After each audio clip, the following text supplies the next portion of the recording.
برای ایجاد اشتغال شرایط رو خیلی سخت میگیرن. آقا برای ایجاد یک شغل مثلا گاهی گفته میشه 100 میلیون لازمه. این شغلایی که من میگم 100 میلیون که هیچی، گاهی 10-15 میلیون هم لازم نداره. فرض کنید باغ‌های ارومیه مثلا درخت‌های سیب داره، سیبای اینا میریزه زمین، بنده دیدم اینو، خود میشه رو زمین،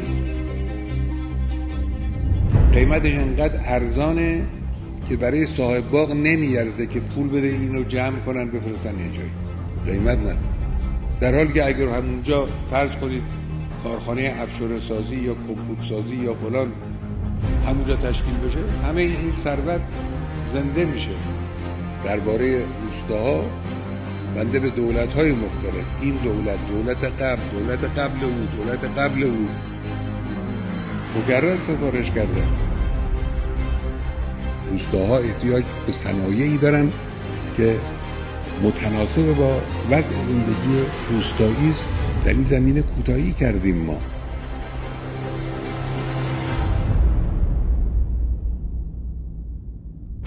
اگر چنانچه صنایع روستایی مورد توجه قرار بگیره، امکاناتی که برای روستاها لازمه، حالا اشاره کردن به اینترنت، خب بله، حالا اینترنت هم یه چیزیست، از اینترنت واجبتر راهه، امکانات انتقال راحت محصولات، رفت آمد، یعنی داد و ستد روستایی وقتی که آسان شد و تضمین شد، این طبعا روستاها تولید کننده باقی میمانند و خیلی از مشکلات کم خواهد شد. این حاشیه نشینی ها به خاطر وضع نابسامان روستاهاست که میان این حاشیه نشینی که یکی از مشکلات کشور الان شده حاشیه نشینی و مفاسدی که در حاشیه نشینی شهرها به وجود میاد و آسیب‌های اجتماعی فراوان.